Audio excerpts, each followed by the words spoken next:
Y como les mencionábamos, hay una intensa actividad en el Palacio Legislativo en el día de hoy. Sesiona a esta hora la Cámara de Diputados, pero con más información es que ya recibimos a nuestro compañero Roberto Riolfo.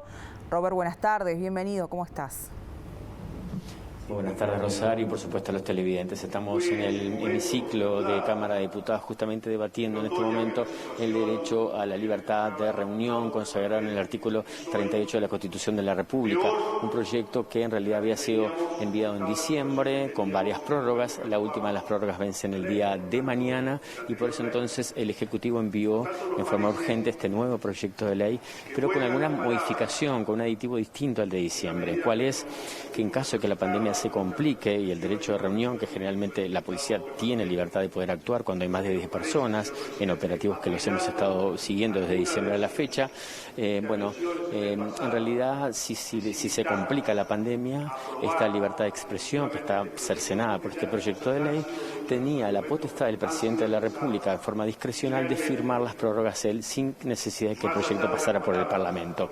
Esto hizo ruido no solamente en la oposición, en el Frente Amplio, también en algún sector del oficialismo. Me refiero al sector Ciudadanos del Partido Colorado, que introdujo entonces una modificación. ¿Cuál es esta extensión? Por 120 días entonces del derecho de, interrumpir el derecho de reunión, y en caso de que por razones de situación de la pandemia haya que volver a prorrogarlo, vuelve otro proyecto al Parlamento de características similares. De esta forma el Legislativo controla, no es un cheque en blanco al presidente de la República, sino que controla entonces el accionar también del Ejecutivo.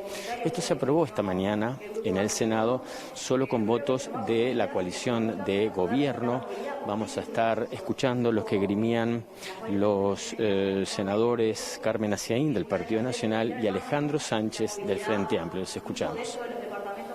Cabildo y el sector ciudadano plantearon que era preferible poner una fecha cierta, un plazo cierto, y que después el Poder Ejecutivo, si necesita evidentemente otra prórroga, va a tener que remitir otro proyecto de ley. Se fijó en 120 días. Es una propuesta nuestra. Como se establece un plazo cierto, que es de 120 días, hay un artículo que establece que en caso de que la pandemia sea declarada, o la emergencia sanitaria cese antes, evidentemente cesa antes también la vigencia de este proyecto. Estas herramientas que trae el Poder Ejecutivo no son eficientes ni dan los resultados que esperamos, porque hasta el día de hoy estuvo vigente esta ley. ¿Y qué es lo que ha pasado? Se votó en diciembre y han aumentado los casos de contagio. Entonces, a las pruebas me remito.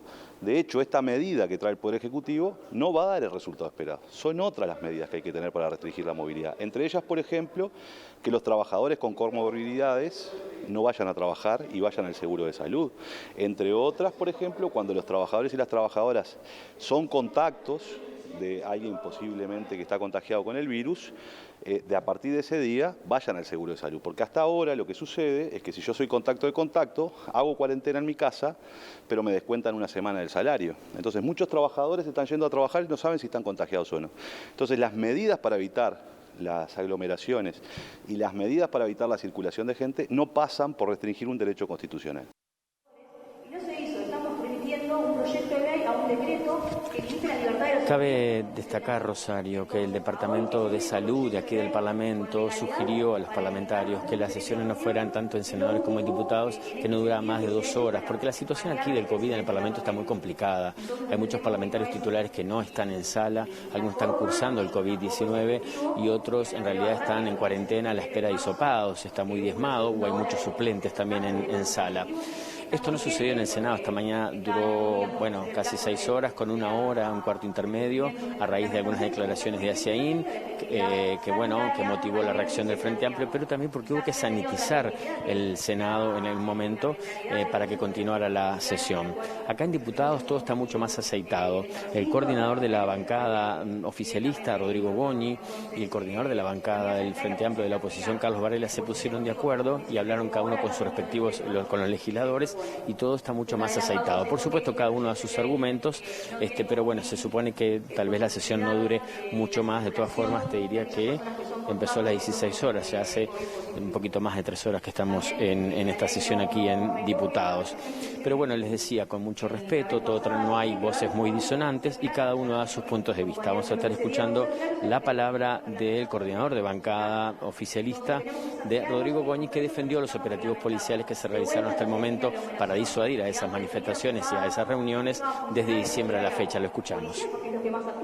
Logramos evitar 4.000 eventos que hubieran generado mucho más contagio. Por supuesto que esta fórmula no es mágica, no resuelve todo, no se ha encontrado la fórmula mágica, pero sí ha sido una fórmula que ha logrado plenamente sus objetivos. Y más aún, ha logrado plenamente sus objetivos sin efectos adversos, utilizando la terminología que hoy es común escuchar. Ninguno de los efectos adversos que en su momento la oposición, con lógica, con argumentos, nos planteaba que esta medida podía generar, bueno, felizmente para el Uruguay entero, ninguno de esos efectos adversos se ha generado. Ahora vamos a escuchar la palabra de la diputada del Frente Amplio, Cecilia Botino, que por supuesto que dijo lo opuesto, que en realidad hasta el momento de diciembre a la fecha los operativos sí no hubo grandes problemas, pero no mejoró la situación. Es más, las cifras de la pandemia en nuestro país han empeorado en todo sentido, en gente de CTI, en contagiados, en personas fallecidas, en fin, lo único que está atenuando y la esperanza que va quedando entonces sería el tema de las vacunas. Pero Cecilia Botino también dijo que el Estado se ha como retirado y dejándole la responsabilidad a cada ciudadano de que haga lo que mejor le parezca, y también hay otras necesidades que no están atendidas. Vamos a escuchar la palabra de la diputada de la oposición del Frente Amplio, Cecilia Botino. Es que durante el plazo que ha durado esta medida que hoy se solicita al Parlamento se reitere, la situación no ha mejorado para nada, sino que se ha agravado. Hasta el agotamiento, el Frente Amplio le ha propuesto al Poder Ejecutivo una serie de medidas. Ha establecido que no nos quedamos y no aceptamos que únicamente se hable de una responsabilidad individual y que se le traslade a la gente la responsabilidad de la no adopción de medidas necesarias. Es necesario que el Poder Ejecutivo asuma la responsabilidad que le fue conferida por la ciudadanía. Es necesario que se adopten las mismas, que el Estado no se ausente, que no se le pida a la gente que regule sus perillas, cuando en definitiva lo que ha sucedido a lo largo de este tiempo, reitero, solo en 3 meses, han aumentado el desempleo, ha aumentado la informalidad, siguen encareciéndose los productos básicos. Bueno, les decía entonces, aquí en Diputados continúa el debate. En este momento tiene la palabra el diputado por el PERI, César Vega, pero aquí en Diputados ya se sabe también que va a salir solamente con los votos, se va a aprobar con los votos del oficialismo, de la coalición multicolor, y no va a contar con los votos del Frente Amplio. En este momento César Vega, está el diputado de PERI, está hablando, habla un poco de cortina de humo, habla de que él no es negacionista con el tema de las vacunas, pero en realidad está hablando de mucha cortina de humo a nivel mundial con esta pandemia, para decirlo en síntesis. Así que bueno, por aquí nos vamos quedando, vamos a seguir apostados aquí por si surgiera alguna voz disonante, pero todo parece que va a discurrir tranquilamente aquí en Diputados. Adelante por allí en estudios, Rosario.